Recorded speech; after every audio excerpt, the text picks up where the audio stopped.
Alas 5:10 na. 1 Western Visayas na.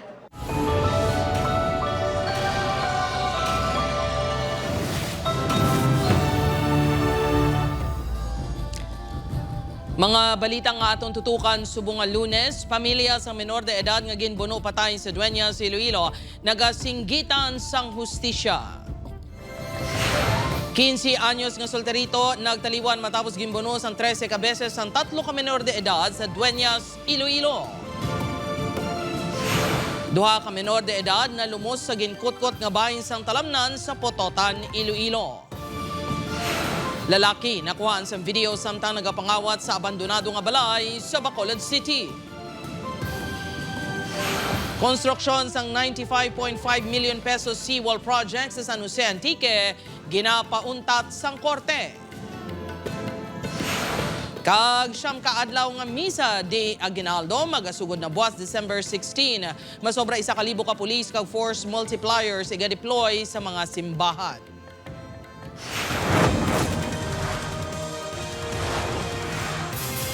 Ini ang GMA Regional TV, 1 Western Visayas.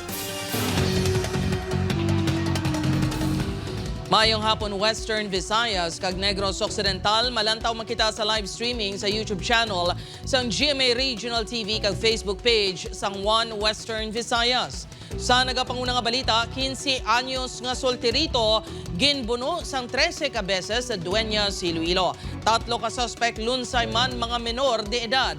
Si Kim Salinas nakatutok. Isa akong kabasa.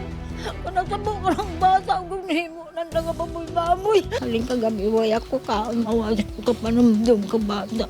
Tuman kasakit sa 77 anyos nga lola ang makahalanusbo nga gindangtan sang iapo nga si Elias Toto, 15 anyos, residente sang Barangay Tahing, Kalinog, Iloilo. Si Elias Toto ang biktima nga ginbuno sang 13 ka beses sang 3 ka menor de edad sa Barangay Kapuling, Dueñas, Iloilo, Biyernes ng gabi. 7 ka buno sa natuong nga paha, 2 sa nawala nga paa, kag tag 2 sa tiyan kag alatrasan ang naagom sa biktima. Gindeklarar ini nga dead on arrival sa ospital. Sa pagpangusisa sang Dueñas Police, naglantaw ang biktima upod sa 4 sini ka mga abyan nga lunsay menor de edad sang fireworks display sang banwa. Sang natapos na ang aktibidad, nagdesisyon ang mga ini nga maghapit sa ilabyan sa Barangay Kapuling sakay sa 2 ka motorsiklo. Sang nakalabot na sa crossing sa barangay, nagpangihi ang mga ini. Diri, kag ginhaboyan sila sa mga suspect sang bato kag ginlagas. Nakadanlog si Elias Toto, rason nga nalabot ini sang 2 ka suspect nga si alias Tamtam kag alias Christian. Sundang ang gamit sa mga suspect sa pagpangbuno. Wala na ini na-recover sang kapulisan. Sige isol lang iso, sige buno man nga buno sang mga suspect sa iya. Kag dito lang sa sapon nga patay na dun sa kay base man sa hambal sang suspect nga nadala man sa kahulugbon nga ilim ng Tigayon nga na-rescue ang 17 anyos nga si Elias Tamtam sa Iliapoloyan sa Barangay San Isidro, Dueñas. Nag-surrender naman ang rider sa motor nga si Elias Bulldog nga nagpahayag. Nag-drive lang sa 2 ka abyan sini. Nagapabilin nga at large si Elias Christian. Pagtimalos ang ginasundan motibo sang krimen. sang September 30 na sa mga pesta di sa Dueñas. May natabo nga nilagsanay sa bahin sa 2 ka grupo na sir. Nakachansa sila nga makabalos kay kapangambang man ako ng mga biktima. Amo to nga ging na guro nila sir, yung buno na guro nila diyan, unahan na nila. Suno sa kapulisan, ginahulat pa ang discernment halin sa Municipal Social Welfare and Development Office. Agud mapasaka ang kaso nga murder. Desidido nga magpasaka sa reklamo ang pamilya sang biktima. Upod Kerumel Porquia, Kim Salinas, 1 Western Visayas. 2 ka menor de edad nga babayi patay matapos malumos sa ginkutkot nga bahin sang talamnan sa Pototan, Iloilo. Si Julius Villacaol nakatutok. Emosyonal si Manang Divina samtang nagatubay sa news team. Inibangod ang kamanghuran sini sa 5 ka kabataan. Ang 9 ka tuig nga si Yona, ang isa sa 2 ka mga menor de edad nga nalumos sa ginkutkutan nga bahin sang talamnan sa ila lugar sa Barangay Amamaros, Pototan, Iloilo kahapon. Nakibot ako kapanawagin na blos ko nga. Tata, kung na si Yuna, agtunay nyo anay, tuya, nahulog, na lumos. Amo to nagdalagan kami ni Papa na.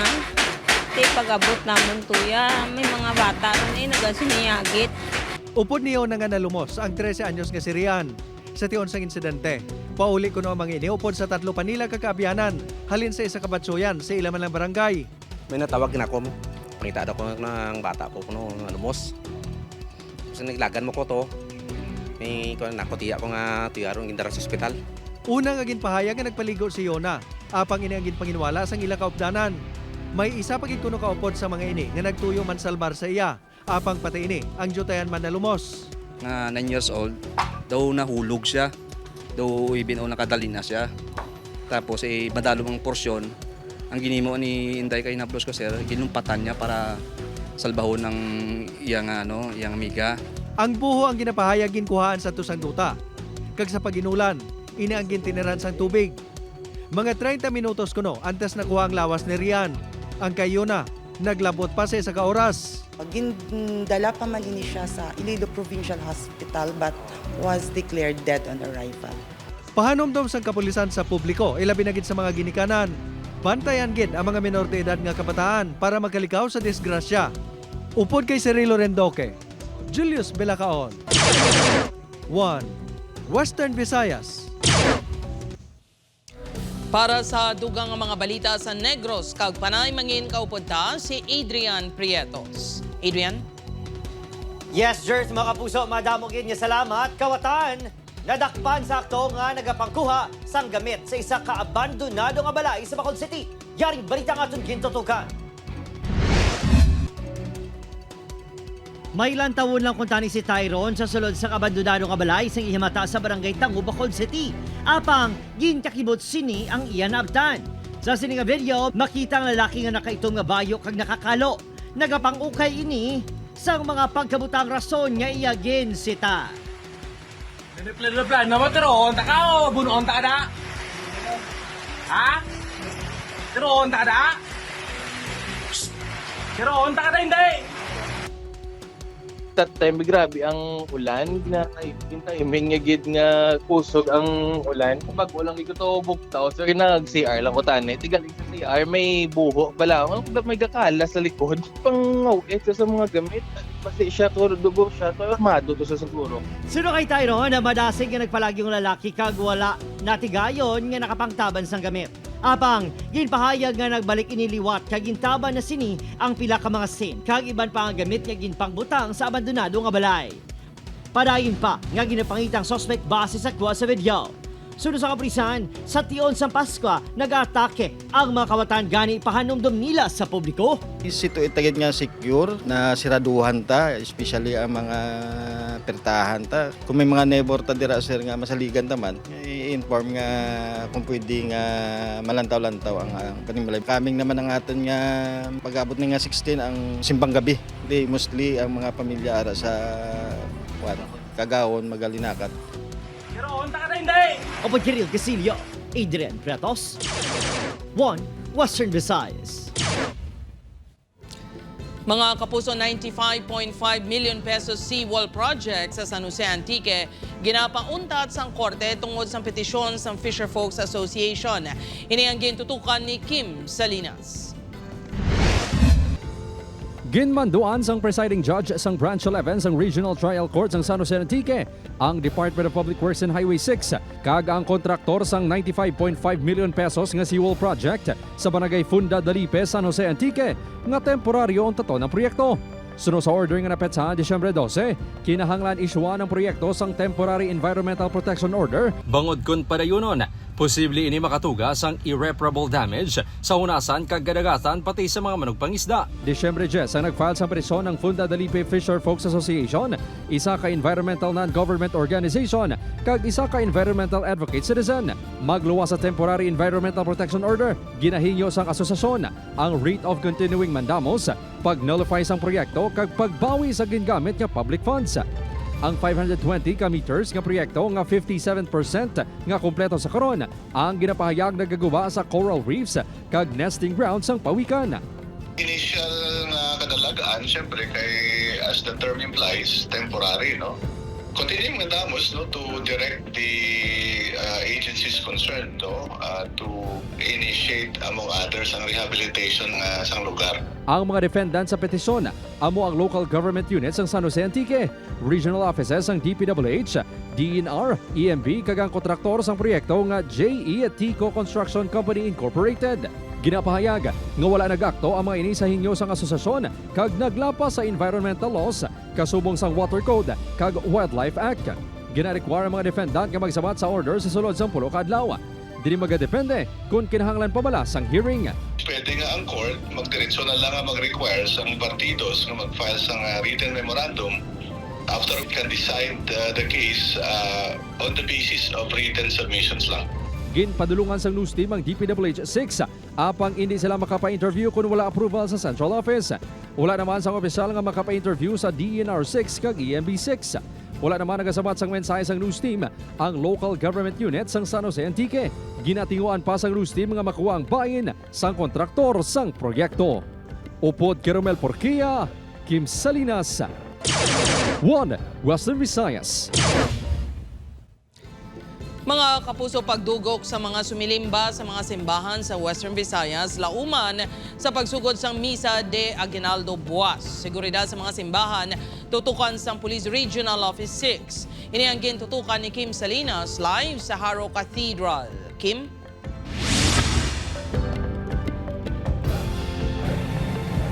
Jert, masobra 1,000 ka police personnel kag force multipliers ang iga-deploy sa 214 ka mga simbahan sa Western Visayas kadungan sang pagsugod sang Misa de Aguinaldo. Preparado na ang mga parokya sa Archdiocese of Haro sa pagsugod sa Misa de Aguinaldo Buas, December 16. Magalawi gini tubtob Disyembre 24. Kalabanan sa mga parokya, magasugod sa Misa alas 4 sang kagahon. Apang may parokya nga lain man ang schedule. May simbang gabi man o kon misa sa paghulat nga magasugod karon sa gabi, tubtob Disyembre 23. Sa Haro Metropolitan Cathedral, alas 4 sa kagahon ang Misa de Aguinaldo kag alas 7 sa gabi ang misa sa paghulat. Sunod sa Archdiocese of Haro, ang siyam ka adlaw nga misa ang bahin sang pagsakripisyo sa mga Katoliko ante sa pagselebrar sa pagkabunag ni Jesus sa Disyembre 25. Halad naton na sa Ginoo, sa mahal nga Dios, sa regalo ang ginatag niya man sa aton, wala sing liwan kundi si Jesus. Amo na nga ang Misa Aguinaldo, gituwag naton. Aguinaldo is a gift. So ang gift sa Dios sa aton, tagang aton nga po pagbugtaw sa agay, is also our gift. 5 pa lang katuig, naging tradisyon na ni Isaiah magsimba sa ila parokya sa San Lorenzo, Guimaras. Importante ni ang simbang gabi kay siyempre palapit na ang Christmas. Amo na ni ang time nga mag-upda natin nga pamilya pag amo ni ang pinaka-importante lang is madumduman natin si Jesus. Excited naman ang 57 anyos nga parokyano nga si Emelita sa pagserbe sa simbahan kag mismo pagtambong sa misa sa sulod sang siyam ka adlaw. Amo lang ni ang pangayo ko sa Pasko, ang pagigugma, pagidait, kag ang pagkamaalwan. Sunod sa Police Regional Office 6, masobra 1,000 nga police personnel kag force multipliers ang iga-deploy sa 214 ka mga simbahan sa Western Visayas.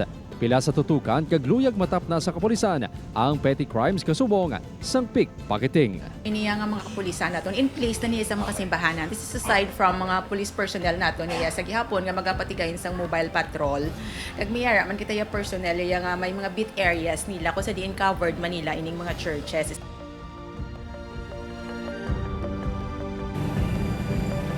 Jert, may LED wall nga igaplasta diri sa gwa sang Haro Metropolitan Cathedral para sa mga sumilimba nga hindi na makaigo mismo sa sulod sang cathedral. Panugyan naman sang Archdiocese of Haro sa mga sumilimba nga kung hindi gid nga malikawan nga malate sa misa, mas maayo nga magdala na lang sang kaugalingon nga pulungkuan. Jert? Maraming salamat sa update, Kim Salinas.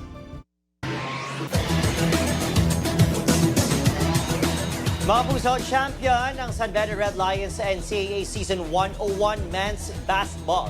Na-sweep nila ang final series kontra Letran Knights para mabalik ang kampiyonato sa Mendiola. 83-71 ang score sa Game 2 sang Sabado.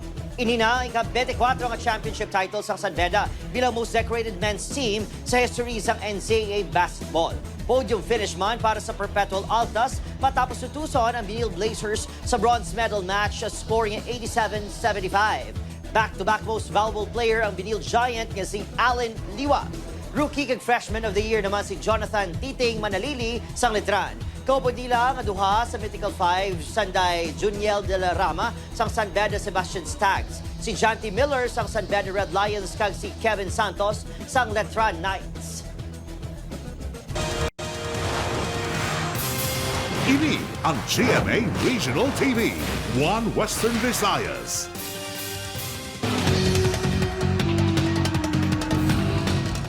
Mga pamatanon nagrambol sa plaza sang Banwas sang Leon. Kahulugbon ginatudlo rason. Si John Sala nakatutok.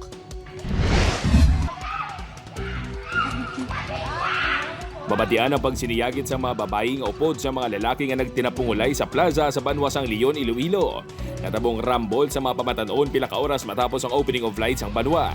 Sa video nga kuha sa isa ka concerned citizen, makita ang magluwas sa paglinupad sa mga inumol, may mga nagpukutay pa. Suno sa Leon, pulis nagalakat-lakat sa plaza matapos ang food fest ang grupo sa mga pamatanon nga sanday alias Jeff Saiji, alias Jed kag alias Mariel nga lunsay legal ang pangidaron sa angin palapitan ni alias Charles 20 anyos nga yara sa impluwensya sang makahulubog nga ilimnon upod ang iyang grupo. Approach sila isa nga ton nga suspetsado kag sita kag muna nga may komosyon din ng tabo. Wala man sang daan nga hiligutan ang magtimbang ang grupo kag ginatudlong nga natripingan lang sang sospek ang mga biktima. Ginaresto sa kapulisan si alias Charles nga natumod nga nag-umpisa sang gamo. Ito si alias Mariel. So bali so sang kagabi ginadalaman naton sa ospital nagka sustain sa sang injury do bukol sa iyang ulo. Ang laki, amo na ang si alias Jed, may bukol man sa iyang nga agtang. Tapos si alias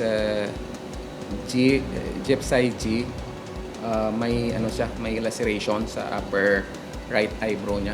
Bangon sa insidente, mas pasang kanunpas ang Leon MPS ang seguridad sa plaza agud malikawan ang kasubong nga insidente. Natala na ang pasakaan sang reklamo ang sospek. Ubod kay Hansly Sherto, John Sala, One Western Visayas. Kapuso sa Bacol City naman masobra 7 million pesos nga balor sang suspect na shabu na kumpeskar sa kapulisan sa 3 ka nakrainlaing nga drug buy-bust operation. Siyaring balita ang atong gintutukan. Madugay na ginpaidalom sa monitoring ang subject nga si alias Paul, 37 anyos, tubtob na dakpan sa drug buy-bust operation sa barangay Tangu, Bacolod City. Sunod sa kapulisan, taga-copy si alias Paul apang nagatabok-gid sa Bacol City kag nag-operate sa barangay 18 kag barangay Tangu. Mismo gin ako yan sir sa during sang buy-bust operation. Almost a month man nga monitoring tani sir kay isa sa mga ngalan nga nagwa ni sa mga previous naton nga mga nadakop. Naglabot sa 6.9 million pesos nga balor sang suspect na shabu ang na-recover sa operasyon. May naman talaga mo. Napasalamat mo ko kay way mo nilang pabayan. Samtang masobra 700,000 pesos nga balor sang suspect na shabung nakuha sa 50 anyos sa si alias Ruby sa drug buy-bust operation sa Barangay 2. Sa separadong operasyon sa parehong barangay, na-recover ang suspect na shabu nga nagabalor sang kapin 20,000 pesos. Ginatutukan na sa kapulisan ang posible pagsunod sa dalagkong abultos ng droga sa syudad subong holiday season. Considering subong December, no, nga nakita naman naton nga ang tanan halos madamo sing mga nagahiwat sing ining mga party naton, mga kaiwatan. So kung lantaw naton daw nagataas ang demand. Opadiri ng Casillo, Adrian Pretos, One Western Visayas.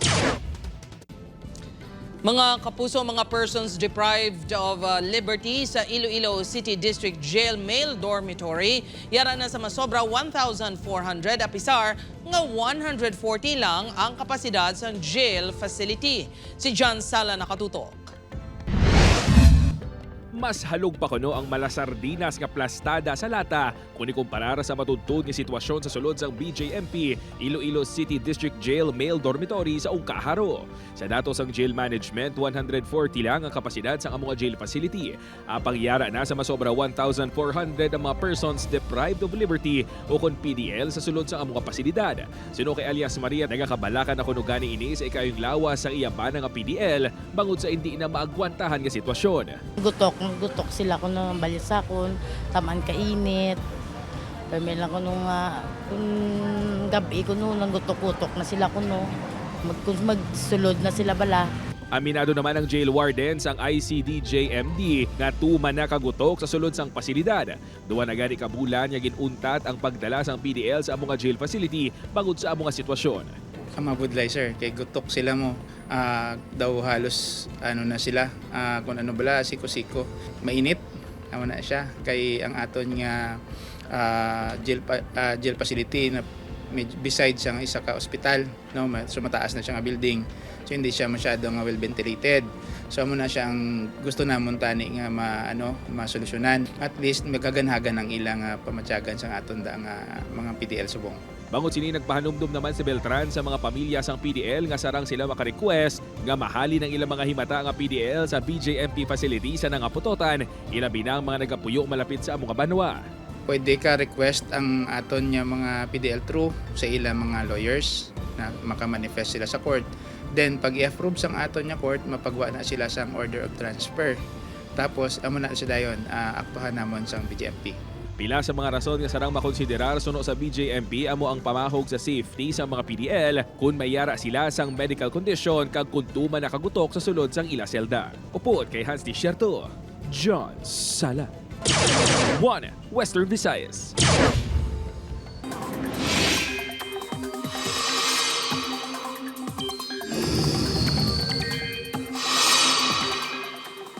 Mga puso, wala sang bagyo apang may pag-ulan sa gihapon nga mabasyagan sa pila ka lugar. Sa subong, wala pa sang nasipratan nga malainit tiyempo nga posible makaapekto sa pungsod sa masunod nga 24 oras. Padayon ang paghuyop sa northeast monsoon ukod hangin amihan, kadungan sa pagluntad sa easterlies. Sa datos sa Metro Weather, may chance sa gihapon sa lapta-lapta nga ulan sa Aklan, Capiz, Iloilo, kag patiman sa bahin sang Negros Island region.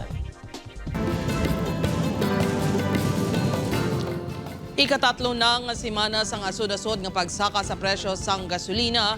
Buwas, Disyembre 16, may 20 sentimos nga pagsaka sa presyo sang kada litro sang gasolina.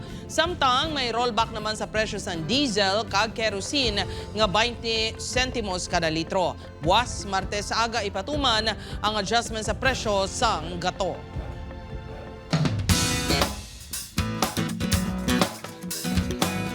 Mapusa, may grand winner na ang The Voice Kids. Ang Project Z Talent ni Coach Zach Tabuldo kag Queen Birit sang Pasig nga si Sofia Malyares ang grand winner sang kompetisyon. Ang prize si Sofia, 1 million pesos, recording kag management contract pati trophy. Presented ni GMA Entertainment Group Officer in Charge Cheryl Ching-Si, kag Vice President for Talk Magazine, Musical Variety, Specials and Alternative Productions, Gigi Santiago Lara. Finalists sanday Marian Ansay sang Jules Squad ni Coach Julian San Jose, Yana Gupio sang Team Bilib ni Billy Crawford kag Gianni Sarito sang Benkada na ni Coach Miguel kag Paulo sang Ben and Ben. Congratulations sa winners! Ini ang GMA Regional TV, 1 Western Visayas.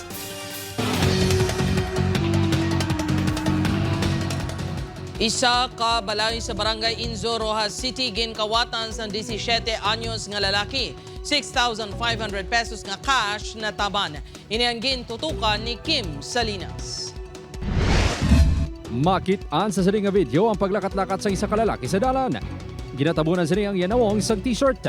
Nagpundo ini sa makadali kag nagsulod sa gate sa isa ka balay. Matapos ang pila ka minutos, nagwa ini. Ang lalaki, ang ginatulo sospek ang nagsulod sa kwarto sa isa ka balay sa barangay Inzo, Rojas City, pasado las 2 ang kaagaon sa Biyernes. Sunod sa 30 anyos nga si Elena, nga nagaisahan no nagapuyo sa iya balay. Gingubas ang sospek ang plywood niya dingding sa banyo nga amo ang nagakonekta sa iya kwarto. 6,500 pesos nga cash, kag adapters ang cellphone charger ang gintaban sa sospek. Moto sir nga adlaw gid sir kapoy ko smile gani akong cellphone wala niya nakita kay akong cellphone ara gid sa dalom sa akong ulunan. Ang sospek ang ginkilala kay Elias Toto, 17 anyos, kag residente sang Amumanya barangay. Gindala ini sa police station apang ginrefer ang kaso sa barangay. Wala na ang kwarta nga ginkawat sa ni kay Elena. Ang sospek ginatulo man responsable sa separado nga pagpangawat sang cellphone sa mga barangay. Gini-firma ini nga kaso sa DSWD for discernment. Kung may ara, pagkapailan na itong sang kaso sa rapidity or... Apisar menor de edad ini, handa magpasaka sang reklamo ang biktima. Kung may incident, weekly nga, 2-3 times a week may ginakawatan, siya gid ang gapangwa-muwa. Tapos, isettle lang nila tayo ng balon sang iyang nga pamilya nga, amatan lang nila bayad. Upod Kirumel Porquia, Kim Salinas, 1 Western Visayas.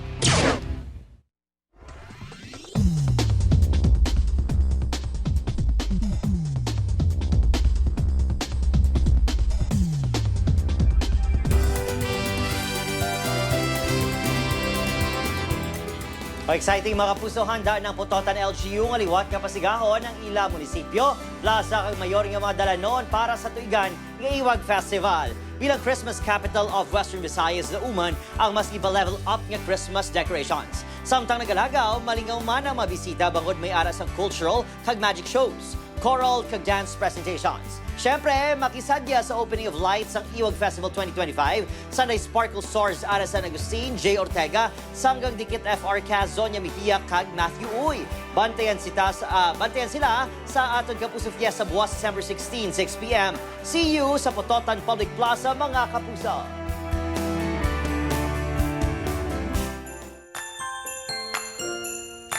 Mga kapuso, 10 days na lang, Pasko na. Sa atong mga kapuso diri sa Western Visayas, kag Negros Occidental, subong man sa atong mga kapuso abroad.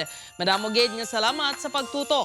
Mag-isa kita kag hibaloon ng mga balita tungod local news matters. Ako si Gertrude Charlatan, ini ang 1 Western Visayas, bugos nga puwersa para sa mas dako nga misyon, kag mas masangkad nga pagserbisyo sa pungsod.